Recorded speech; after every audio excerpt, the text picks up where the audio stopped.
Bonsoir à tous. Pour ce premier débat autour de la réforme constitutionnelle, je reçois Dr Christophe Kwame, président de Civis Côte d'Ivoire.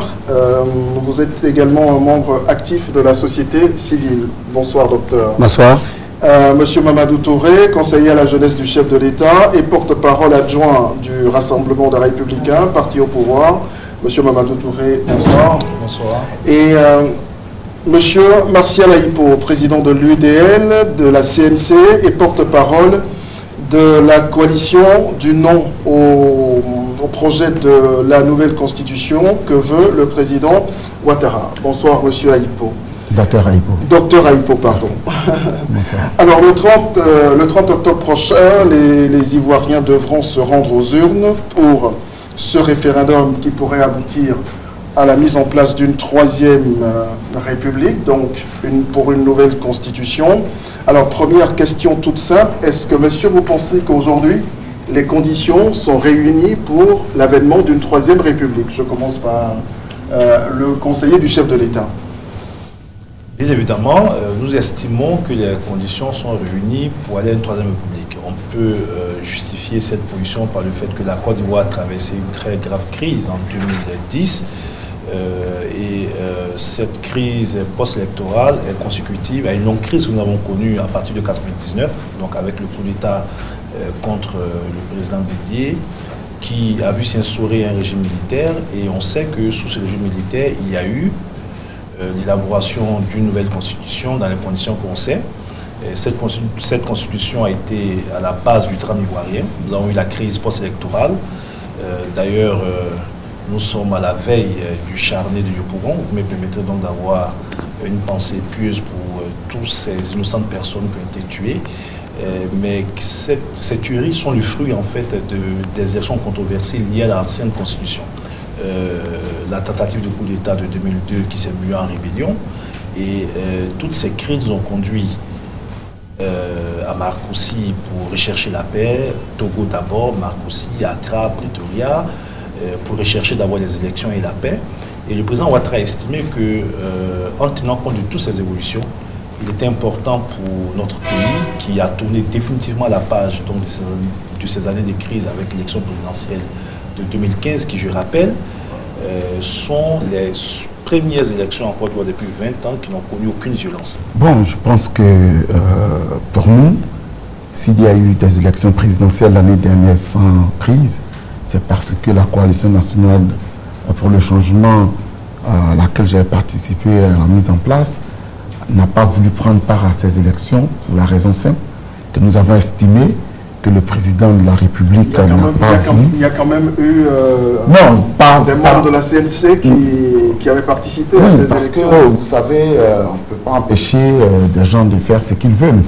Ce qui est la vérité, c'est qu'on n'a même pas eu une seule seconde de discussion avec le président sur les conditions de cette élection-là, notamment la question de la commission électorale qui nous posait problème, la question de la réconciliation qui nous posait problème, etc. On ne va pas refaire l'histoire. Voilà. Non, je le dis tout simplement pour souligner que pour nous, ce n'est pas tout à fait correct de dire que c'est la première fois qu'il y a eu des élections où il n'y a pas eu de victimes. C'est tout simplement parce qu'il y a des gens qui sont suffisamment matures dans ce pays qui ont refusé de faire la guerre lorsqu'ils considéraient que les conditions n'étaient pas réunies. Aujourd'hui, est-ce que vous pensez que les conditions sont réunies pour qu'on aille à une troisième république? Nous pensons que les conditions sont pires qu'il y a que l'année dernière. À partir de ce moment-là, je ne vois pas pourquoi on devrait aller à la troisième. On n'a pas encore fini de guérir le plaies. On vient de nous donner ce matin les résultats de la CDVR qui conclut à un certain nombre de recommandations qui ont été fondamentalement pris à défaut par le projet de constitution. On reviendra là-dessus. Mais pour dire simplement qu'une institution instaurée par le président lui-même dit que ce n'était pas encore le moment. Docteur Kwame, si on s'arrête sur le fait de l'opportunité, on s'en tiendra à l'article 124 qui donne la latitude à l'exécutif, représenté par le président Ouattara, ou au législatif, représenté par les députés, de pouvoir faire une révision constitutionnelle. étant donné qu'à la société civile, on parle plus de nation, on parle de droits de l'homme, on parle d'égalité des chances, on parle d'état de droit. Nous ne pouvons pas aller contre cet article 124. Si on dépasse l'opportunité de la loi, qu'on parle des conditions générales, celui qui a l'initiative trouvera toujours opportun de faire ce dont le droit lui donne. Est-ce que ce n'est pas dans l'intérêt de la nation aussi? Maintenant, c'est le troisième niveau, vous me devancez. Dans l'intérêt de la nation, si vous suivez tout ce que nous avons publié concernant la façon de faire, il a été question pour la société civile de demander à l'exécutif, c'est-à-dire représenté par le président Ouattara, de faire, si vous voulez, une constitution inclusive. Et donc, nous avons lancé très vite en janvier l'initiative citoyenne pour une révision constitutionnelle transparente, inclusive et apaisée. Cette initiative s'est transformée maintenant en un groupe de plaidoyer pour une réforme constitutionnelle transparente, inclusive et apaisée.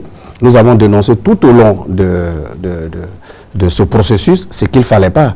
Mais à la fin, nous, société civile, allons pour l'apaisement, raison pour laquelle nous pensons que l'initiateur l'a fait, certes, nous avons dénoncé, nous avons obtenu des choses, nous n'en avons pas obtenu. L'idée pour nous, il faut que les citoyens, il faut zéro mort. Donc, notre objectif est différent des politiques. Nous assistons, nous influençons ce que nous pouvons faire et après, nous avons obligation d'essayer d'envoyer la paix et c'est pour cela que nous sommes actuellement déployés sur tout le territoire ivoirien pour que, avec 520 agents, pour qu'il y ait la paix et que les gens, que tout se passe bien. Voilà, on reviendra là-dessus si vous le voulez. Monsieur Mamadou Touré, si je vous comprends bien, il y a une nécessité d'aller à cette troisième République. Est-ce que c'est véritablement pour les Ivoiriens une priorité? Donc tout Ivoirien a pour priorité d'avoir un pays en paix, un pays stable, un pays réconcilié. La nouvelle constitution devrait poser les bases et créer l'environnement pour obtenir cela. Par la stabilité de nos institutions, par le renforcement de la démocratie, par la garantie des droits et des libertés. Et c'est pour ça que je pense qu'au jour d'aujourd'hui, il est important d'aller dans le contenu de cette constitution. Ceux qui s'opposent, le Front du refus ou la coalition du refus... Mais c'est leur droit, c'est la démocratie. C'est leur droit. À ce droit, nous opposons le contenu. Est-ce que cette constitution marque des avancées ou pas? Est-ce que cette constitution crée un environnement politique, social et économique qui permettra donc de régler sur des problèmes? Je vais juste rappeler que ceux qui veulent mettre comme préalable le règlement de toutes les questions politiques avant d'aller vers une nouvelle constitution devaient quand même révisiter l'histoire. En 1946, au sorti de la Deuxième Guerre mondiale, la France est dotée d'une nouvelle constitution. Vous conviendrez avec moi que des Français étaient en prison parce que, affiliés au régime de Vichy, une constitution règle certainement des questions liées au présent, mais une constitution a vocation à se projeter pour le futur. Voilà. Alors, docteur Ali. Non, bon, écoutez, je ne peux pas être sur ce plateau en tant qu'enseignant de relations internationales et puis laisser le jeune frère massacrer l'histoire. La constituante qui a rédigé la constitution de 1946 a eu un préalable, c'est-à-dire qu'il y a eu des élections qui ont permis aux députés d'être à l'Assemblée nationale. Et c'est ainsi que le président du syndicat agricole africain a été élu par la Côte d'Ivoire et il est parti avec une mission qui était simple. Effectivement, quand il est arrivé avec le soutien du Parti communiste, ils ont rédigé la Constitution et il a proposé la suppression du travail forcé. Donc, du point de vue historique, il a fallu une constituante, c'est-à-dire une assemblée d'élus. Non, écoutez, on n'en est pas là. Vous êtes en train de parler de l'histoire, je suis en train de vous dire des choses. Non, vous ne me répondez pas. Ce que je dis, est-ce qu'en 1946, la France était au lendemain de la Deuxième Guerre mondiale avec des problèmes politiques, sociaux, économiques? Est-ce que dans cet environnement, la France a entrepris ou pas de faire une nouvelle constitution? Puisque vous posez comme préalable à l'initiative d'une nouvelle constitution, le règlement de toutes les questions politiques liées donc au contentieux qui pourrait exister. Bon, c'est vous qui le dites. Ce que je suis en train de corriger, c'est que pour la constitution de 1946, il y a eu d'abord une constituante. Non, attendez, excusez-moi, M. Touré. Ça, c'est de la science historique. et elle est précise. Ce sont les dates. Le 9 avril 1946, on supprimait le travail forcé. La Constitution a été votée au mois de juillet 1946. Et c'est parce que il y a une partie de l'opinion française qui était contre cette Constitution et que le député de Côte d'Ivoire a fait un appel pour qu'il y ait le Rassemblement démocratique africain le 18 octobre 1946. Avant, donc on a pris soin de demander l'opinion de toutes les composantes de la colonie. Et donc, tous ceux qui sont partis rédiger la Constitution, ils ont fait des réunions, ils sont allés en mission. Le président Houphouët-Boigny, il est parti avec la mission de la suppression du travail forcé. Et il a obtenu de haute lutte en travers de cette Constitution. Et cette Constitution, pour compléter... Vous devriez consulter le peuple de Côte d'Ivoire. Si vous vouliez effectivement une Constitution, vous avez deux options. Vous faites des élections avec une constituante. En ce moment, les députés qui sont élus vont à l'Assemblée constituante, ils rédigent une constitution et ils viennent la proposer au peuple de Côte d'Ivoire. Pour compléter l'historien qui biaise un peu l'histoire, c'est que cette constituante qui a été mise en place, donc qui aboutit à une nouvelle constitution, la constitution n'a duré que 12 ans. Donc avec toutes les procédures qu'il a eu à énumérer, il n'a duré que 12 ans. En 1958, le général de Gaulle, à l'issue d'une crise, entame une nouvelle procédure d'élaboration d'une nouvelle constitution en recourant à un comité d'experts. Cette constitution existe encore après plus de 50 ans. Donc on pourra faire le débat sur l'opportunité d'une constitution ou pas d'une constituante. Ce qui garantit la durée de vie des constitutions, c'est le contenu. Est-ce que... quelque part de consensus. Non, attendez. C'est le contenu. Parce que quand il dit qu'il faut recourir au peuple, à partir du moment où une constitution, dans sa procédure d'élaboration, fera l'objet d'un référendum, nous sommes d'accord qu'il faut un minimum de consensus obtenu, et non l'unanimité, un minimum de consensus avant d'aller au référendum. Le chef de l'État s'est attelé à rencontrer différentes couches de la population, à demander des propositions qui ont été faites par la société civile et des partis politiques. Le comité d'experts s'est attelé à rencontrer les mêmes couches, à recueillir des propositions. Et donc cette constitution que nous avons est une synthèse de la vision du chef de l'État et des propositions qu'ont voulu bien faire ceux qui voulaient contribuer à cette constitution. On a certes une position médiane, mais dans le processus d'élaboration d'une constitution, nous avons déclaré, nous avons fait un rapport. Ce n'est pas de manière verticale que l'exécutif doit consulter. Mais tout le monde ne perçoit pas la chose. Mais je vous explique. Non, ce n'est pas tout le monde qui ne perçoit pas. Nous sommes dans un pays et le souverain, c'est le peuple. Et donc ce peuple-là a une obligation de dire sa vision. Et nous l'avons dit, je vous explique pour moi ici, et ce que nous avons retenu avec toutes les études de la poésie, de l'APDH sur le terrain, il nous est revenu globalement avec l'histoire aussi qu'on a ajouté, que dans la procédure, c'est le peuple en premier. Les experts viennent au dernier moment, à la 9e phase. Si tout de suite je commence à vous citer les phases, les experts viennent à la 9e phase pour transformer ce que le socle social a produit comme substrat. Je finis. S'il vous plaît, je finis. Non, mais je finis. Dans quelle procédure? Dans quelle procédure? Qui a édicté cette procédure? C'est des standards internationaux. La Côte d'Ivoire. Non, je finis. La Côte d'Ivoire doit aller à l'émergence. Et la Côte d'Ivoire, en général, quand moi j'écoute le président Ouattara, il parle de standards internationaux. On a signé tout, comment on peut dire, tous les protocoles internationaux sont valides et validés par le gouvernement ivoirien. Ce que je suis en train de dire sort de la commission de Venise qui parle de la démocratie par le droit. La commission de Venise, et c'est le seul document existant aujourd'hui au monde qui parle des bonnes pratiques référendaires. Je finis, s'il vous plaît, je finis. Et dans ces bonnes pratiques référendaires, le peuple est constitué. Vous avez vu parler que le président de la République a fait le tour. Mais c'est de manière verticale. Les experts ont fait le tour, c'est de manière verticale. Est-ce que le peuple, dans toute sa constituante, c'est-à-dire les syndicats, les partis politiques, les religieux, est-ce qu'ils se sont mis ensemble faire ce qu'on appelle l'arbre à palabre, entre griffes? Non. Chacun est venu avec ses propositions de manière individuelle et c'est comme si de manière... voilà, moi c'est juste... Je ne crois pas sincèrement que dans la convention de Venise, on n'ait pas lieu l'arbre à palabre. Non, ce n'est pas la convention de Venise, c'est la commission de Venise. Je ne crois même pas que la commission de Venise ait pas lieu l'arbre à palabre. Je pense que ce qui est fondamental, c'est de faire en sorte que dans un processus inclusif, au départ comme à la fin, le peuple soit consulté. Ça, je suis d'accord. Là, ça, je pense que c'est... Je suis d'accord, oui. Maintenant, cette consultation peut se faire de plusieurs manières. Cette consultation peut se faire à travers des échanges avec les couches de la société.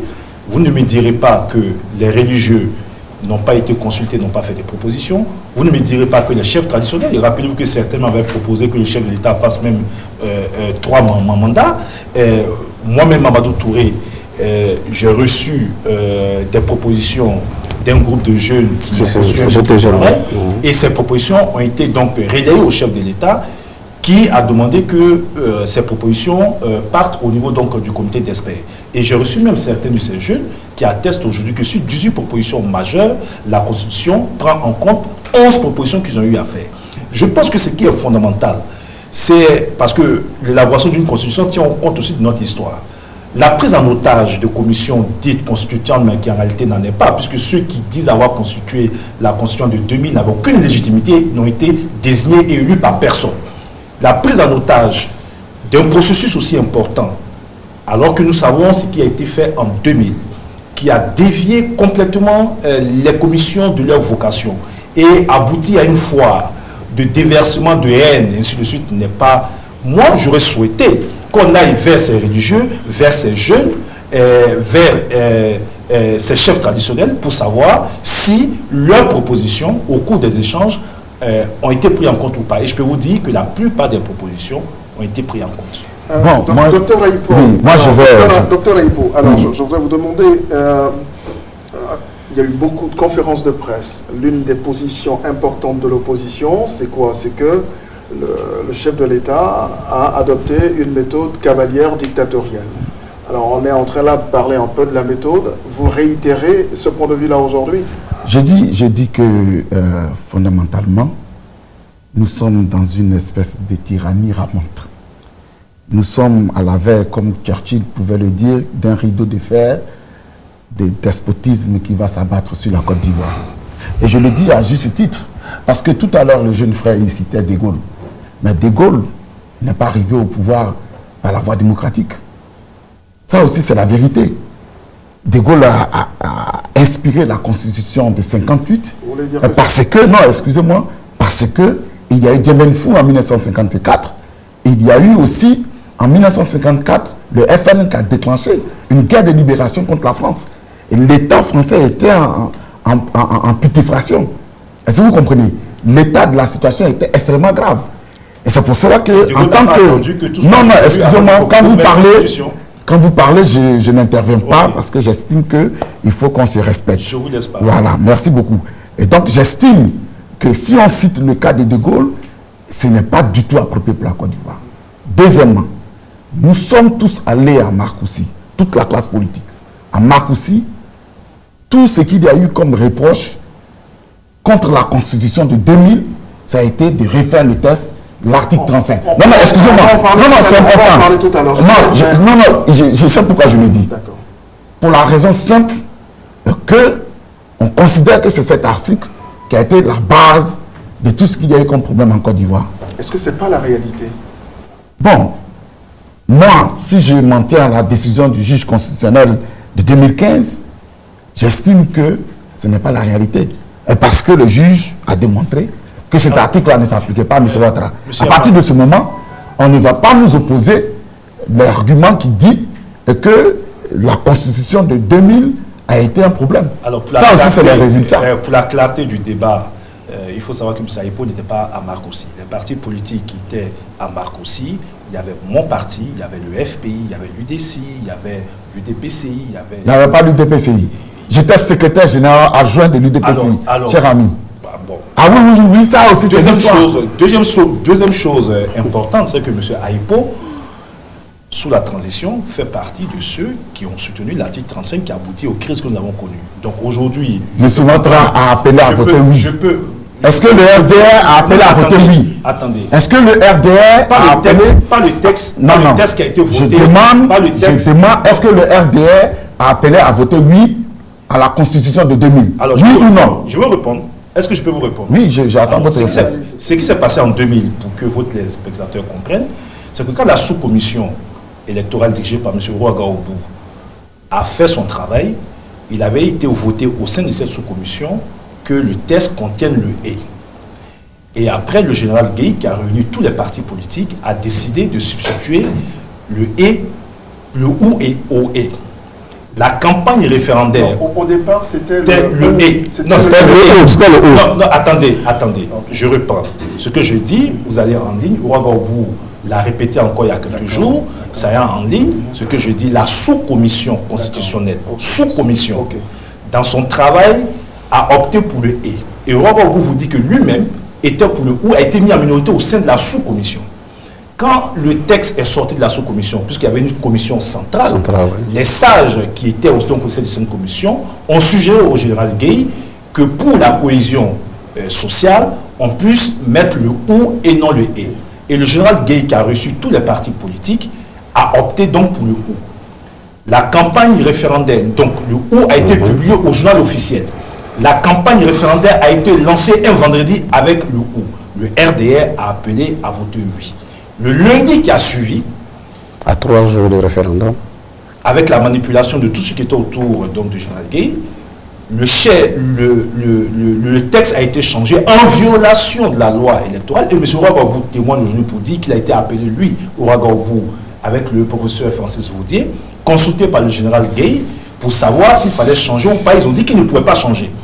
Et quand ils ont manipulé les textes pour mettre donc le « et », une manipulation dans la communication a été faite où l'appel du RDR filmé pour appeler à voter oui pour le texte qui contenait le « ou » a été démultiplié à la télévision, trompant ainsi l'opinion comme si le RDR avait appelé à voter oui au « et ». Je n'ai jamais été dans l'exécutif. Voilà, quand en 2000, j'ai été invité à régler un problème de crise des machettes au niveau des étudiants. Ça, c'est le premier point. Non, excusez-moi. Deuxièmement, moi, je pense que personnellement, si aujourd'hui, moi, je fais une campagne vigoureuse, à la limite même de la rage contre le projet, et par tout le monde, je ne suis pas encore passé à la télévision nationale, mais je m'exprime et le peuple de Côte d'Ivoire sait clairement ma position. Pour le président Ouattara, ce nouveau test constitutionnel marque d'importantes avancées démocratiques. Est-ce que, en quoi cela marque-t-il des avancées démocratiques, ce nouveau texte constitutionnel? D'abord, vous avez la réaffirmation d'un certain nombre de principes, l'attachement du peuple ivoirien au respect des droits de l'homme. Quand vous lisez le préambule de cette nouvelle constitution, il est dénoncé toute forme d'accession au pouvoir par les armes ou de maintien au pouvoir par la force. Lorsque vous regardez cette nouvelle constitution, par exemple, le président n'est plus le président du Conseil supérieur de la magistrature. On va en parler vous avez certaines catégories sociales qui voient leurs droits renforcés. Pour la première fois dans l'histoire de notre pays, les jeunes voient leurs droits constitutionnalisés dans la Constitution, les femmes voient leurs droits renforcés dans la Constitution, avec des dispositions contre toute forme de discrimination. Vous avez la constitutionnalisation du statut des chefs traditionnels, qui sont quand même les garants moraux dans nos communautés, avec mission qui leur est donnée d'agir dans le sens de la cohésion. Cette constitution marque une véritable avancée donc, dans la consolidation de nos institutions et dans la consolidation de certains droits. Avant de donner la parole au docteur Aipo, docteur Kwame, est-ce que, selon vous, vous qui êtes membre de la société civile, est-ce que ce projet constitutionnel marque des avancées démocratiques? Je pense que oui. Il y a quelques avancées démocratiques. Il y a l'affirmation de la volonté de l'exécutif d'assurer une gestion de la bonne gouvernance, par exemple, avec la déclaration des biens qui se constitutionnalisent. Avant, il n'était pas constitutionnalisé, donc l'inspection générale d'État avait du mal à faire appliquer cela. Il y a aussi le non-cumul de mandat et je suis d'accord avec M. Touré. Il sait très bien qu'on a travaillé avec le groupe des plaidoyers, donc il a nos propositions. Donc aujourd'hui, les 3% ou les 4% qui ont été intégrés, il va vraiment en parler et je suis d'accord avec lui. C'est ça aussi la démocratie, de reconnaître, voilà. Il y a le retrait du président aussi qu'il a dit de la magistrature, il y a la réécriture de l'article 35 et puis Au niveau des droits de l'homme, on nous donne la part belle. On passe de 13 ou 14 articles à 47. Et donc, tout à l'heure, je vous disais en off qu'on va former encore le groupe des plaidoyers. Peut-être qu'on va recruter M. Aïpo pour le suivre jusqu'à la première entrée. Parce que ce que vous ne savez pas, la constitution d'Houphouët-Boigny de 75 articles était parfaite. C'était la constitution qui se rapprochait de la constitution des États-Unis. Mais beaucoup d'institutions n'ont jamais été mises en œuvre. Parce qu'on peut avoir la constitution idéale, s'il n'y a pas d'activisme citoyen, elle devient papyrus sans droit. Donc pour nous aujourd'hui, certes il y a des avancées, mais ce qui serait bien, c'est tout de suite d'appeler les Ivoiriens à ce que, à la première législature, en avril 2017, qu'on se regroupe tous ici à l'Assemblée nationale pour essayer de créer toutes les institutions et de suivre la transformation en loi subsidiaire. C'est le plus important. La Constitution peut être parfaite, la Constitution peut être mauvaise, mais tant que les citoyens ne sont pas éveillés, qu'ils ne suivent pas la transformation des lois constitutionnelles en lois subsidiaires, qu'ils ne suivent pas la mise en place des institutions qui sont créées depuis 1960 dans les deux constitutions qui sont passées et qu'on n'a jamais mis en application, alors on sera toujours dans la même situation. Juste pour compléter, en 2 secondes, il y a aussi le statut reconnu à l'opposition, qui est une avancée majeure, et le statut reconnu à la société civile dans cette constitution. Docteur Aïpo, on parlait tout à l'heure. L'idée fondamentale d'une constitution, je suis d'accord avec Touré, c'est de donner la vision du chef de l'État. Et De Gaulle l'a démontré parce qu'il était fatigué avec le système, le régime des partis politiques. Et donc il a mis en place une constitution qui ne tenait pas fondamentalement compte de cela. Et il a tiré les leçons aussi de la Troisième République. Il a conçu une Cinquième République qui est assise sur des principes qui sont aujourd'hui solides. Lorsqu'il y a même un changement au niveau parlementaire, ça permet éventuellement à la République de tenir. Donc pour une fois, je peux concevoir avec Touré que cette constitution est effectivement la vision du président Ouattara. Et cette vision elle est mauvaise. Parce que l'Institut... Non, parce que moi j'ai lu le projet, je suis historien. Un historien, je suis d'abord un spécialiste de l'analyse du contenu. Voilà, donc je lis le discours et je l'étudie scientifiquement. Et ce que je dis, c'est que effectivement, nous avons ici affaire à une constitutionnalisation de la vision et de la gestion du pouvoir par M. Ouattara. Et qui, en tant qu'un descendant de Sékou Ouattara, empereur de Congo, a transformé la République en royaume et en a fait véritablement une espèce de république bananière dans laquelle le roi il décide tout et en fin de compte, personne ne peut s'opposer à lui. Et je le dis, rien qu'à cause du « et Touré tout de suite il l'a dit, à cause du « et » qui a été remplacé de façon malencontreuse ou malhonnête, la République a souffert pendant 16 ans. Un seul mot. Et aujourd'hui, on a une République qui va s'asseoir sur une cinquantaine d'articles qui sont indigestes. Ça, c'est parce que je vais être poli. Et si vous voulez, on ira en profondeur. Je vous citerai entre autres l'article 12. Je vous citerai l'article qui transforme la commission électorale en autorité administrative autonome dans un pays où pour le roi président, il décide de tout. Je vous citerai la mise en place d'une vice-présidence qui n'est pas élue parce que les dispositions transitaires mettent en place, donnent la possibilité à un président de mettre en place un vice-président qui n'est pas élu. Mais M. Ouattara aurait pu attendre la fin de son mandat pour faire ça. Je ne peux pas laisser passer des choses. Historien qu'il est, il devait savoir quand même quelle est la différence entre un royaume et une république. C'est tout ce que je voulais dire. Très bien.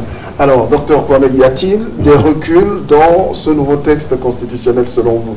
Vous qui êtes pour la société civile. Pour nous, une constitution, au-delà de régler le problème de la paix, et nous l'avons dit au départ de notre initiative, de la paix, de la stabilité. De la paix, de la stabilité, de la prospérité, et une société prospère ne peut pas faire cadeau de la cohésion sociale. Toutes les sociétés stables pensent à la cohésion sociale parce que c'est la cohésion sociale qui permet de prospérer et de gagner de l'argent et de faire les affaires. Parce que la finalité, c'est le bonheur des citoyens.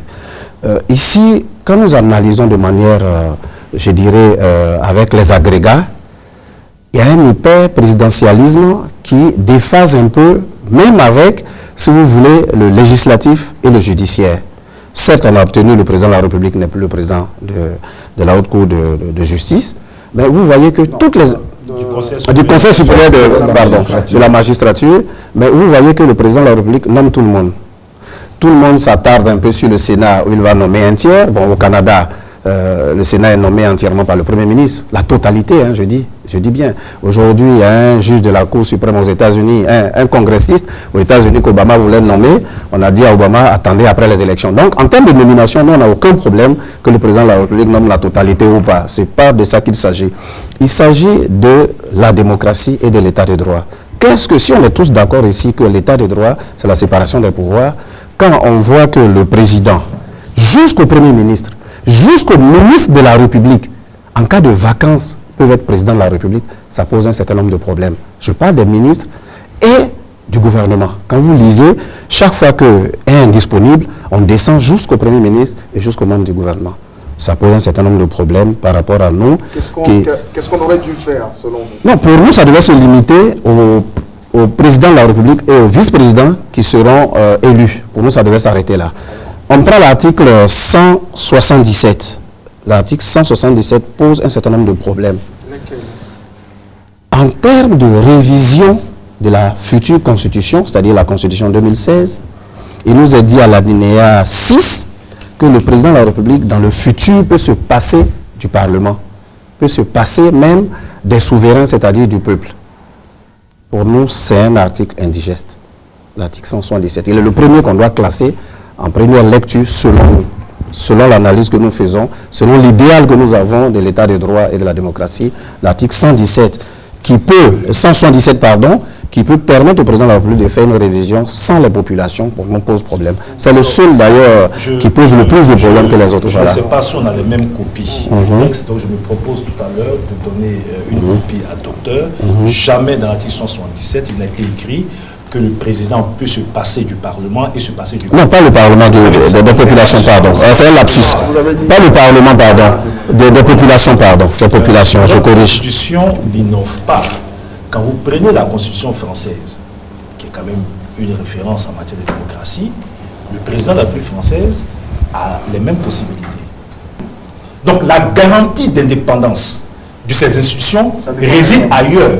Citez-moi une seule démocratie au monde où ces entités sont nommées par une autre entité que l'exécutif. Moi, je donne le cas de l'exécutif américain. Même les ministres, le secrétaire d'État, tous ceux qui sont concernés par l'exécutif sont entendus d'abord, après enquête par le Sénat américain. Attendez. Le président, il nomme, mais après le quitus du Sénat, après enquête du Sénat. Et il y a eu beaucoup de cas où ils sont partis après les enquêtes. Même au Ghana, ils le font aujourd'hui. Aujourd'hui, le président, il nomme qui il veut. Voilà. Il nomme qui il veut. Mais il s'en fout absolument d'un Sénat qui n'a aucun pouvoir. Non, c'est vous avez posé une question. Moi, je vous ai répondu. Je vous ai donné un cas. Ce qui est surprenant. Est-ce que ce cas est faux? Ce qui est surprenant, et par honnêteté, ne faisait pas croire que ce soit Alassane Ouattara, pour la première fois en Côte d'Ivoire, à la faveur de cette nouvelle constitution, que le juge constitutionnel est nommé, le juge de la Cour suprême est nommé, le Premier ministre est nommé. Mais surtout, si on n'avait pas, même si le 30 octobre, votait non à cette constitution, et qu'on s'en tenait à l'ancienne constitution, la constitution à laquelle vous adhérez, le président de la République a toujours cette possibilité de nomination. Donc de quoi parle-t-on? Je peux juste dire une phrase. Juste une phrase. Ce que je voulais juste dire, ce n'était pas encore mon temps de répondre à la question des limites de cette constitution. C'est parce qu'il a posé la question que je réponds. Ce que je suis en train de dire, c'est qu'on a l'impression qu'on oublie sa propre histoire dans cette histoire de la Côte d'Ivoire. Parce que ce qu'on a critiqué hier, on n'a pas le droit de revenir là-dessus, de refaire la même chose, tout simplement parce qu'on considère qu'on est au pouvoir, on doit continuer de le faire. Alors moi, je voulais répondre qu'il y a une différence entre l'ancienne constitution et la nouvelle au niveau de l'exécutif. Au niveau de l'exécutif de l'ancienne constitution, le président de la République était président de la République et le successeur désigné était le représentant du peuple. On l'avait conçu comme ça parce qu'on considérait que le président de l'Assemblée nationale était le président des élus du peuple. Donc, quand le président part, que le peuple l'a élu, celui qui, dans l'esprit de la représentation du peuple, qui le représente le plus proche, c'était le président de la République. C'est pas de ça que je parle. Non, j'arrive. Aujourd'hui, il y a un changement fondamental. Comme vous avez dit qu'il fallait que... Nous, on est sur le terrain, on est en train d'en parler. Et donc, j'aimerais que quand même nos auditeurs qui souvent sont sur le terrain comprennent un peu. Il y a un changement fondamental, que ce soit le vice-président. Nous, on n'a aucun problème que le président de la République ait un ticket, qu'on le lise. Mais là où il y a un petit souci, c'est au niveau de la transition. C'est-à-dire que la transition de... Quand est-ce que si le référendum est oui, quand est-ce que la constitution nouvelle va être mise en œuvre, quelles sont les conditions transitoires? Les limites sont nombreuses. On ne va pas les citer toutes. La première, c'est que l'État décrète désormais qu'elle est propriétaire terrienne. Et qu'elle considère l'article 12. Deuxième, l'article 55. Deuxième, l'État transforme la commission électorale indépendante en une autorité administrative indépendante. Ça, ce sont des nuances juridiques extrêmement lourdes. Troisième, il y a un changement du système de l'exécutif. Jusqu'à preuve du contraire, c'était le président de l'Assemblée nationale qui a une onction populaire, parce qu'il a été élu, qui devenait président dans le cas où le président de la République devrait être dans une situation assez désastreuse, éventuellement. Aujourd'hui, c'est le vice-président, et la disposition transitoire de l'article 179 dit clairement que le président va nommer un vice-président qui n'est pas élu. Alors que dans la Constitution, il est prévu que le ticket soit un ticket... une onction populaire, voilà. Une onction populaire. Maintenant, non, mais vous m'avez posé la question. Non, je voulais revenir. J'ai dit. Donc, pour l'exécutif, en plus du fait que dans cette dynamique-là, on cite un premier ministre nommé par le président qui peut devenir demain matin le président de la République. Mais en même temps, cette constitution dit que ce président-là, qui est devenu président par le fait qu'il était premier ministre, n'a pas le droit d'utiliser un certain nombre d'articles. Parce que ce sont les clés de cette constitution. Bon. Cette constitution donne la possibilité au président, au travers de l'article 74, de mélanger le Parlement dans une technique de flibustier que les Américains utilisent. Mais en plus, il lui donne la possibilité de ne pas pouvoir faire des référendums si lui, il estime que ça n'en a pas besoin. Mais c'est lui qui est le président de la République. S'il considère qu'il n'a pas besoin d'aller devant le peuple de Côte d'Ivoire, il ne le fera pas. En un mot, c'est une catastrophe en termes constitutionnels de liberté et de la démocratie. Alors, monsieur Aïpo a l'air d'être excessif. Alors, je vais essayer d'utiliser un peu de pédagogie pour que nous comprenions. Et là, il a parlé de choses précises. Oui, mais je vais répondre de façon très précise. Lorsque vous avez une constitution qui prévoit que le président de la République est élu en même temps que le vice-président et que cette constitution s'applique au moment de sa promulgation, la disposition transitoire n'est pas en dehors de la constitution, puisqu'il dit que la constitution dit qu'il y a un vice-président et puis on va prévoir une disposition transitoire. La disposition transitoire fait partie de la constitution. Dit, pour ne pas qu'il y ait de vacances, parce que ce qui peut arriver, M. Aïpo, le 30 octobre, nous avons voté la constitution, quelques jours après ça a été promulgué, et puis il y a une situation de vacances de pouvoir. Nous rentrons dans un vide juridique s'il n'y a pas de disposition transitoire qui permet de nommer un vice-président. Donc, la nomination du vice-président permet donc de régler la question du vide juridique. Comme vous êtes historien, je vous renvoie à l'histoire. Aux États-Unis, en 1967, il y a eu le 25e amendement qui a permis la nomination des vice-présidents. Lorsque le président Nixon a perdu son vice-président en 1973, Spiro Agnew, il a été remplacé par Gerald Ford, nommé par le président Nixon. Il se trouve qu'un an après, en 1974, Nixon est contraint à la démission. Au nom de la Constitution américaine, Gerald Ford, qui n'a jamais été élu, est devenu président des États-Unis et a lui-même nommé Rockefeller, qui n'avait jamais été élu comme vice-président. Donc en 1974, on a eu à la tête, monsieur l'historien des États-Unis, un président et un vice-président qui n'avait jamais été élu. Ça veut dire qu'au-delà donc de cette situation, il faut aller dans l'esprit. L'esprit, c'est de garantir la stabilité des institutions.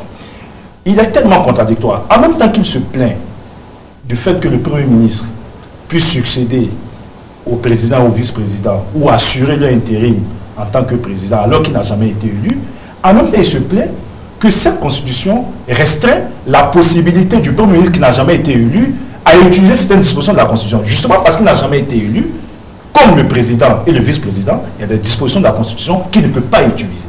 Voici la cohérence. Voilà, merci. Vous savez, je n'aime pas la science infuse et je ne vais pas éventuellement révéler ce que le jeune frère est en train de dire. Mais vous parlez des 25e amendements. 25 amendements. Pour une constitution qui date de 1776. C'est-à-dire que nous parlons de 2 siècles minimum d'histoire démocratique. On va être un peu sérieux. Donc vous êtes non, je suis en train de vous dire... Non, je comprends. Non, excusez-moi. Ce que vous dites quand vous parlez... c'est que si les Occidentaux, si les États-Unis ont mis 100 ans pour avoir de l'électricité, il faut que nous attendions 100 ans pour avoir de l'électricité. Non, je suis en train de vous dire... Une constitution tient compte de l'histoire d'un pays. Excusez-moi. Et l'évolution actuelle de cette constitution tient compte de... Voilà, ce que je suis en train d'expliquer à Touré, c'est qu'il ne faut pas confondre les histoires. Nixon... Et la constitution américaine a une histoire, voilà, qui date de 2 siècles. Comme la nôtre aussi a une histoire. Qui date de 2 siècles. On est d'accord là-dessus. Et il y a une pratique, il y a une dynamique historique qui a été mise. Oui. Et je vais vous citer des cas précis. Oui. La constitution américaine a été écrite après une guerre de libération nationale contre le colon. Ça, c'est un fait historique. Et la constitution a été appliquée strictement par les hommes. Le premier président, George Washington, a estimé, bien qu'il en avait l'occasion, que pour que cette constitution prenne et entre dans les mœurs, il fallait que lui fasse un seul mandat. Il n'a pas fait 2 mandats. Non, je sais. Non, contexte historique. Je suis en train de vous expliquer. Et moi, je parle de 1967. Non, mais je suis en train de vous... Je suis en train... Ne me transformez pas... Le vice-président, c'est venu de quel contexte historique? Ne me transformez pas en... Non, ne me transformez pas en... Il ne répond pas. Ici, là, c'est pas un coup d'histoire. C'est pour ça que, comme vous me contraignez à revenir à l'histoire, c'est pour ça que je vous donne des cas précis. Est-ce que vous voyez? Mais ne soyez pas long. Non, je ne suis pas long. Je suis en train d'expliquer. Parce qu'il n'en a aucune connaissance. Non, excusez-moi, c'est de l'outrepidance de votre part. Ce que je suis en train de vous expliquer est simple. Ce que je suis en train de vous expliquer est simple. Le cas qui est arrivé avec Ford était un cas particulier. Ah non. Tout dernièrement, il va y avoir des élections. L'histoire retient quoi? Qu'il y a un ticket qui s'en va aux élections.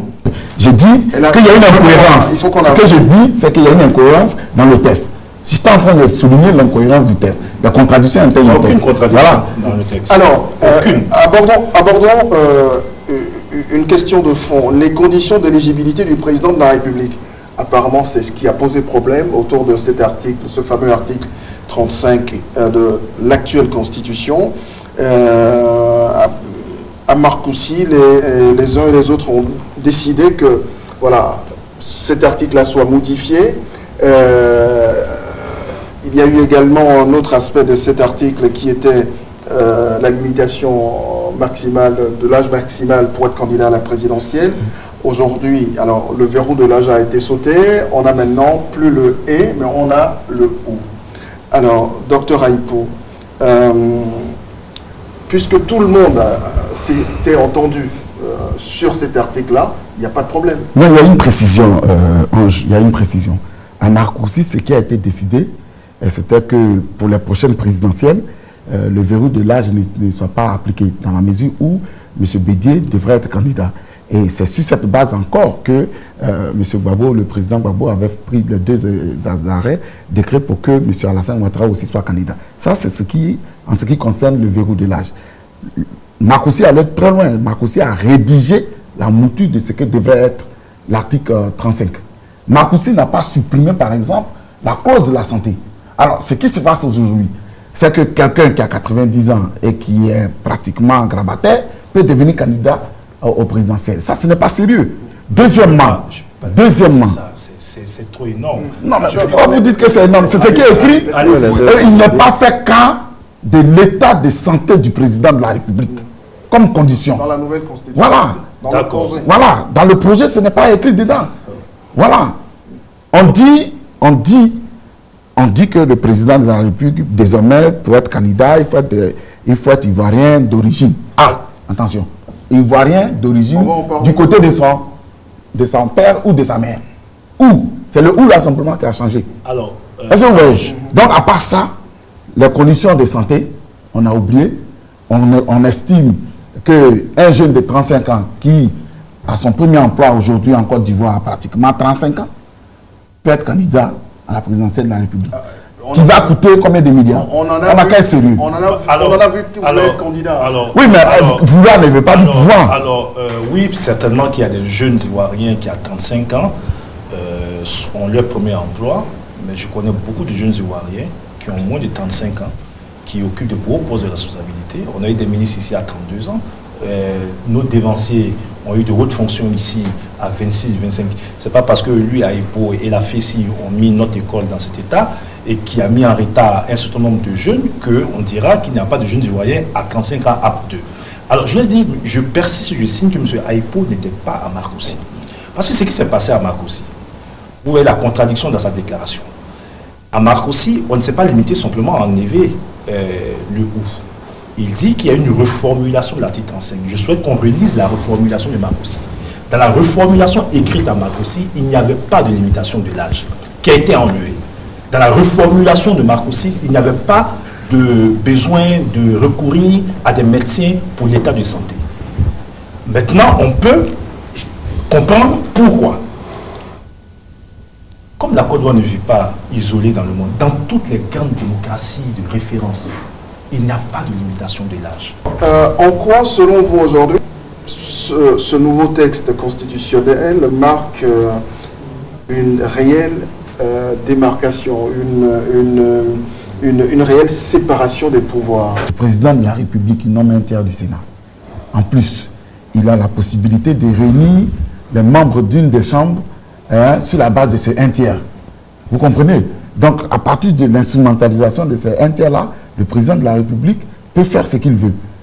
Deuxièmement, le Parlement aujourd'hui est fragilisé avec l'émission d'un Sénat qui n'est pas représentatif éventuellement des populations.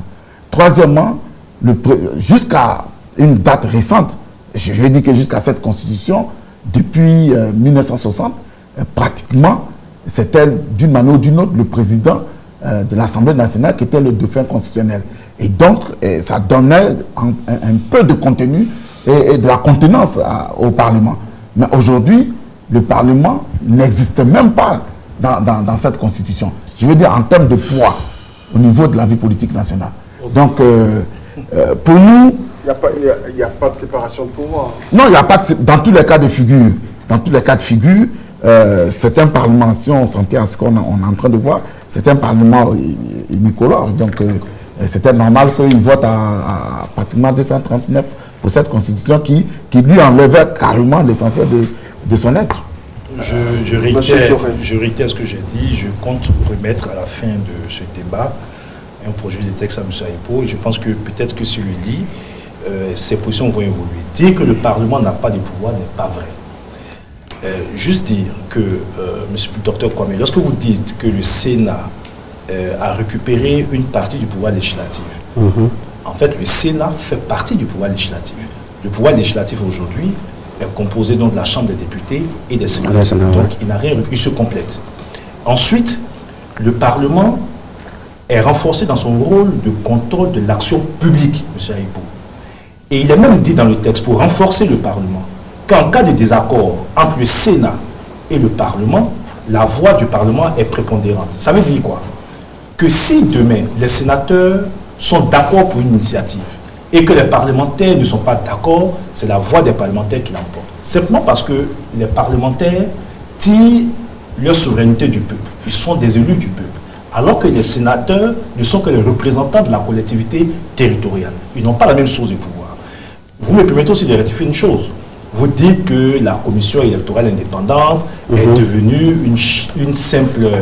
une simple autorité administrative indépendante. Mais ça a toujours été le cas en Côte d'Ivoire. La CEI n'a jamais été une institution. Sortez-moi la constitution de 2000 ou les textes entre eux. C'est Laurent Gbagbo qui a nommé Issou Bakayoko. Parce que non, attendez. Ce que je dis, Donc vous êtes d'accord maintenant avec M. Gbagbo? Non, non, ce que non, mais dites-nous. Non, je dis pas que dites-le clairement. Si vous considérez que M. Gbagbo a raison, alors il n'y a pas de problème. Non, ce que je suis en train de dire, puisque nous sommes aussi dans une logique pédagogique, pour ceux qui nous écoutent, ceux que vous voulez amener au boycott doivent comprendre qu'il n'y a pas de recul. La CEI a toujours été une autorité administrative. Peut-être que vous auriez souhaité que la CEI soit constitutionnalisée. Est-ce qu'on met concrètement dans cette formulation autorité administrative? Elle est une autorité administrative indépendante et autonome.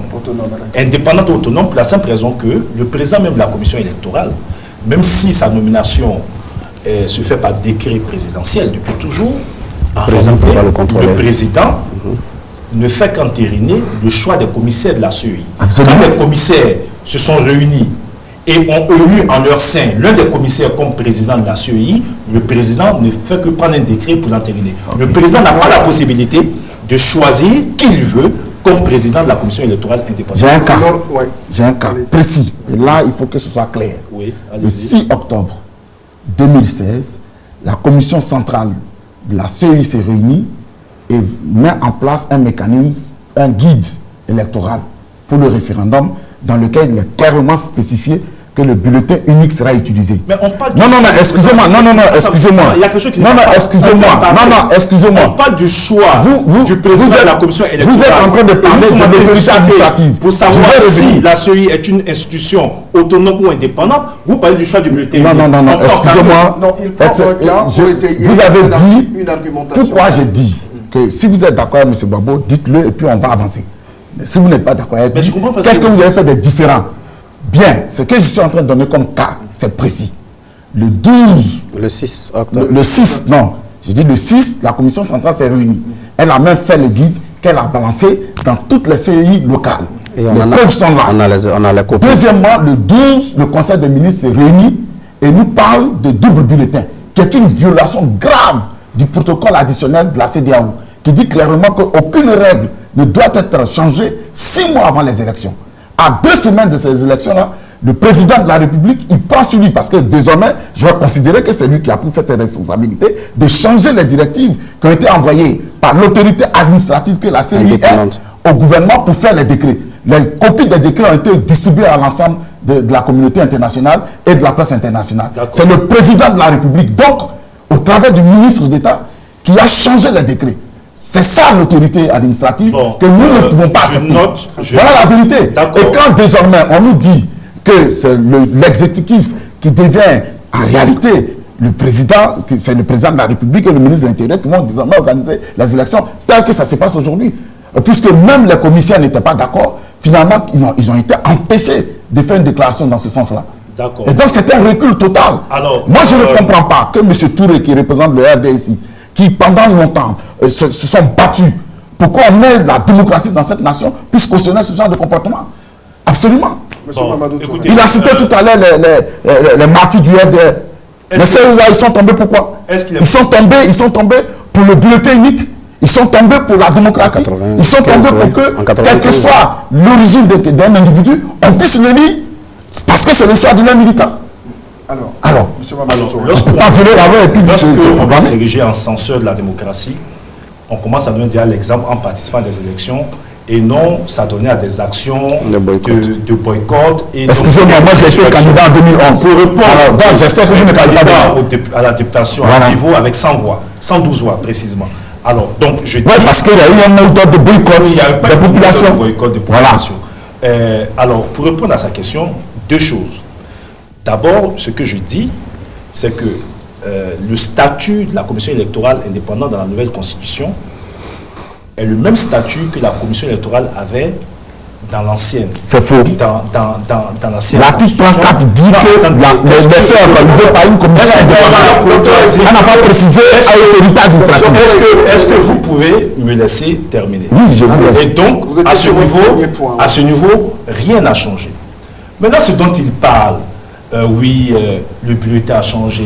Vous savez, lorsqu'on dit qu'une commission électorale est indépendante et autonome, ça veut dire que cette commission électorale est seule à même de décider de l'organisation d'une élection. Ce que le porte-parole du gouvernement a annoncé Je ne sais pas comment les débats ont évolué au sein de la CEI, mais ce que le porte-parole du gouvernement a annoncé à partir du retour qu'il a eu donc de la commission électorale indépendante. Maintenant qu'ils disent que oui, les membres de la commission électorale indépendante sont empêchés de parler, je pense qu'il y a des membres de l'opposition qui sont membres de cette commission électorale indépendante dont nous attendons que ces personnes nous disent qu'elles ont eu un fusil sur la tempe et ont été empêchées. N'insultez pas vos camarades. Alors, si vous, à EPO, pensez que vous avez toute cette autonomie de pensée et de parole, concédez que les autres, qui n'en sont pas moins méritants que vous, qui relèvent aussi de l'opposition, peuvent aussi avoir cette indépendance et cette autonomie de parole. Ma question, M. Touré, est-ce que les décrets transmis par la CEI au gouvernement faisaient cas de double bulletin ou de bulletin unique? Les décrets ont été publiés.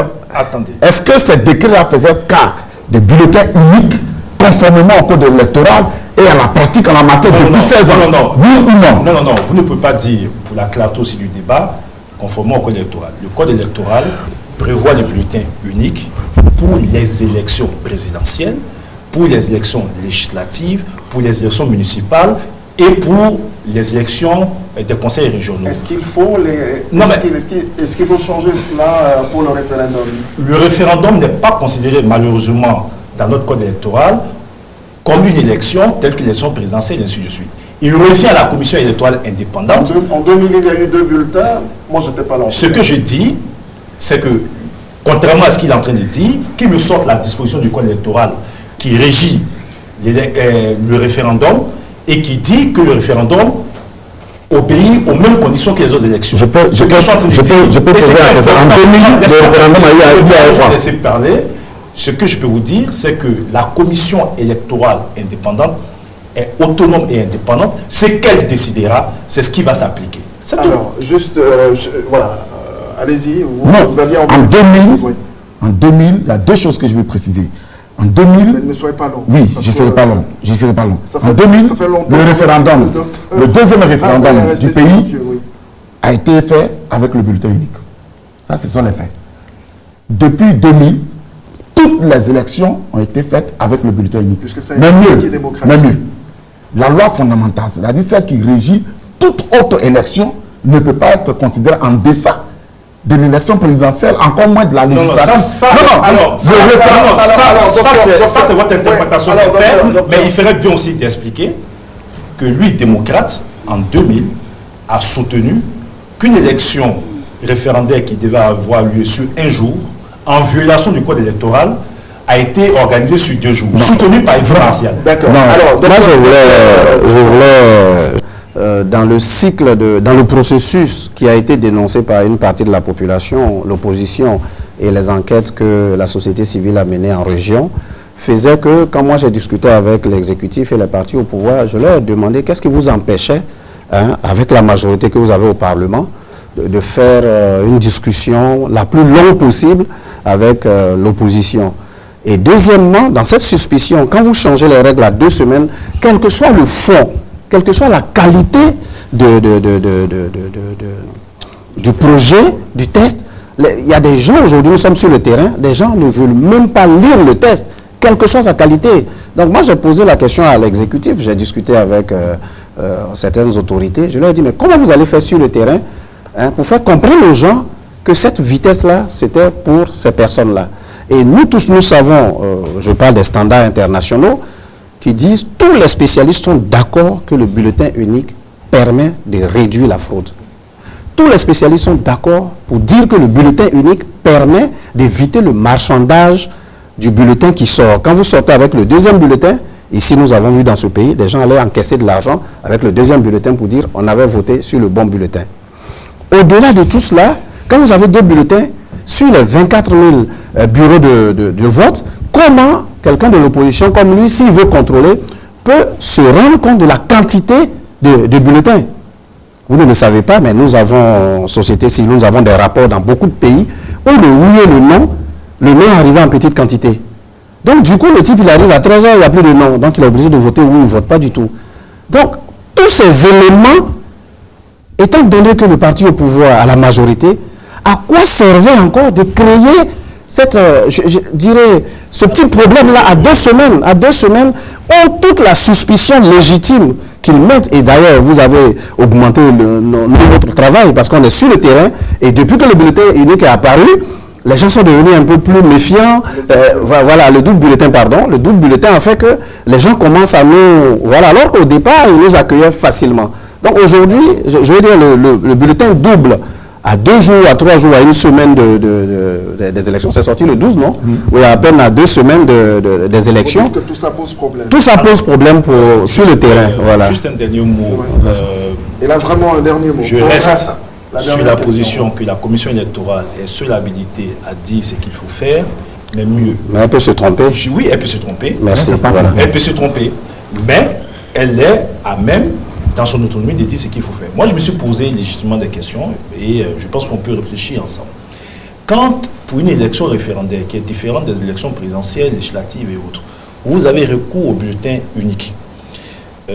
Lors des élections présidentielles, législatives et autres, vous avez, en plus du cycle du candidat, des photos qui permettent à nos populations, vous savez que 60% de la population en milieu rural, de mieux s'orienter dans les choix qui sont faits. Pour nos parents qui sont en majorité analphabètes, qui se retrouvent devant un bulletin où c'est écrit oui ou c'est écrit non, vous convenez avec moi que de ce point de vue, le choix, je ne dis pas impossible, est beaucoup plus compliqué. Nous avons dit que nous allions faire campagne pour aller voter non.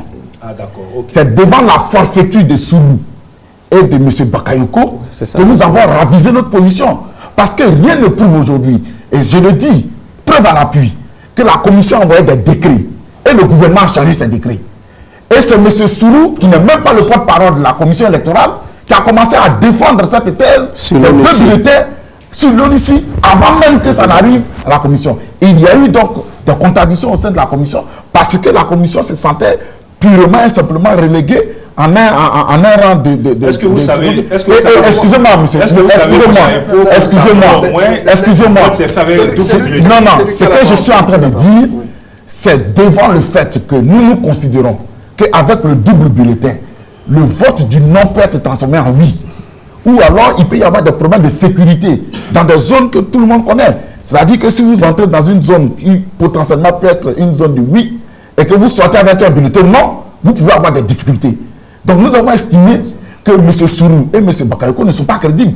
On peut voter non, et puis ils vont venir prononcer oui. Impossible. Donc à partir de ce... Non, ne dites pas c'est impossible. Non, parce qu'une commission centrale... Excusez-moi, une commission centrale... Et là, je ne vais pas ça.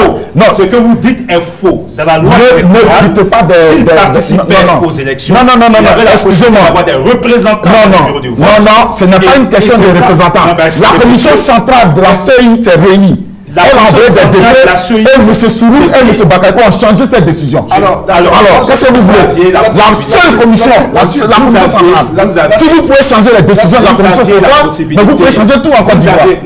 C'est comme ça que vous avez envoyé des décrets dans ce pays. Monsieur Aïko, c'est pas sans... Et c'est parce que nous considérons qu'il y a un doute légitime, raisonnable sur votre crédibilité en tant qu'institution que nous avons décidé d'appeler carrément simplement aux Ivoiriens de ne pas. Je comprends. C'est que les nouveaux partis que vous avez, vous n'avez pas la possibilité d'être présent dans tous les bureaux de vote, mais les grands partis, nous avons une coalition qui est présente dans toute la Côte d'Ivoire. Ça, je vous le dis. Nous avons au moins 4 partis qui sont dans la commission électorale. Lorsque vous êtes représenté dans des bureaux de vote, qui s'appellent sous Bakayoko ou Sourou, ils ne peuvent qu'annoncer les résultats consolidés dans le bureau de vote. Si vous avez eu la capacité d'aller participer dans l'élection présidentielle au Gabon, et que des gens soient arrêtés, venus spécialement de la Côte d'Ivoire, ce n'est pas en Côte d'Ivoire que vous allez passer la même chose. Arrêtez ça, quittez dans la poussiérie, essayez d'organiser des élections nationales, et nous allons plus sérieux que ça. Très bien. Alors, on va se calmer. Moi j'ai une dernière préoccupation, la question des terres. Relevons un peu le niveau du débat. D'accord, la question des terres, justement. La question des terres, c'est une question fondamentale, centrale, ici en Côte d'Ivoire. L'article 12 précise la collectivité. Voilà, seuls l'État et les collectivités publiques et les personnes physiques ivoiriennes peuvent accéder à la propriété foncière rurale. Les droits acquis sont garantis. Franchement, je n'ai pas compris. Est-ce que vous pouvez m'expliquer ce que c'est que les droits acquis qui sont garantis? monsieur Herman, ce que la loi dit. Je ne sais pas ce que c'est. Oui. La loi dit, et la loi n'est qu'une reprise, le docteur pourra le dire, de la loi de 1998 qui a été votée par l'ensemble des partis politiques, FPI, RDA et PDCI, qui dit qu'en Côte d'Ivoire, ne peut être propriétaire terrien en milieu rural que l'État ou les collectivités publiques ou les personnes physiques qui sont ivoiriennes. Voilà. Les droits acquis sont garantis. Ça veut dire que si vous avez un droit acquis sur une terre en milieu rural, vos droits sont garantis. Donc, l'évolution, contrairement à ce qu'il raconte dans le meeting, comme quoi la terre est en train d'être vendue aux étrangers, et ainsi de suite, cette disposition donne aujourd'hui à nos parents qui sont en milieu rural la garantie que quand elles sont ivoiriennes, quand ils sont ivoiriens, quand ils justifient d'un titre de propriété sur une terre, personne ne pourra leur enlever leur terre. Vous n'avez pas la même lecture de cet article? Bon, disons que pour nous, à partir du moment où la loi dit clairement que c'est un Ivoirien, je ne vois pas pourquoi on va garantir les droits d'un Ivoirien. C'est ce que la loi dit. La loi dit qu'il faut être de nationalité ivoirienne. En milieu rural comme en milieu urbain, on ne va pas présager de la bonne foi de tout le monde. C'est pour ça que le rôle de la justice, c'est de trancher des conflits. Et donc, la garantie ne peut être que par rapport à la justice et non pas par rapport à la Constitution. Oui, mais c'est ce qui va suffire. Non, non, non. Vous savez, ne fait qu'affirmer un principe. Non, mais la Constitution n'a pas besoin d'affirmer quelque chose qui est déjà.